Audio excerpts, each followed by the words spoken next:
اور جس کے پاس علم ہوتا ہے نا عمل بھی ہوتا ہے، وہ اسلام کی خاطر اسلام کے مخالفین کا مقابلہ بھی وہ کرتا ہے۔ اور جس کے سینے میں علم نہیں نہ ہوتا، علم مصطفیٰ نہیں ہوتا، محبت مصطفیٰ نہیں ہوتی، عشق مصطفیٰ نہیں ہوتا، وہ کبھی بھی اسلام مخالف کا مقابلہ نہیں کر سکتا۔ جس کے دل میں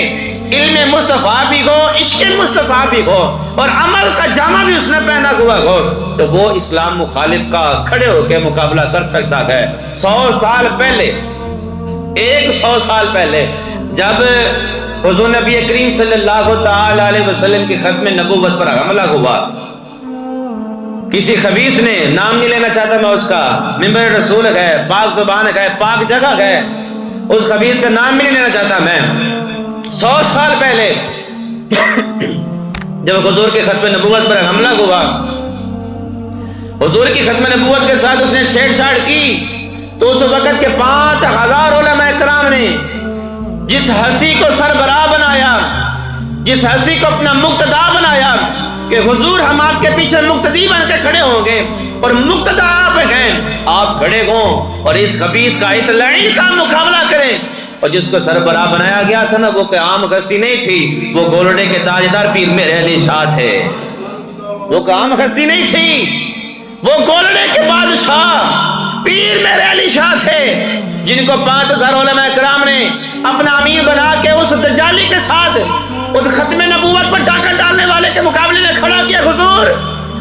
ہم سب سے زیادہ علم بھی آپ کا ہے، ہم سب سے زیادہ عمل بھی آپ کا ہے، اگر اس کا مقابلہ کر سکتا ہے تو میرے علی ہی کر سکتا ہے، اگر اس ڈاکو کا مقابلہ کر سکتا ہے تو میرے علی ہی کر سکتا ہے۔ رات دی وقار پیر میرے علی شاہ کوئی عام ہستی نہیں تھے، وہ ہستی تھے جن کے سینے میں علم مصطفیٰ بھی موجود تھا اور عمل بھی موجود تھا، عمل بھی موجود تھا۔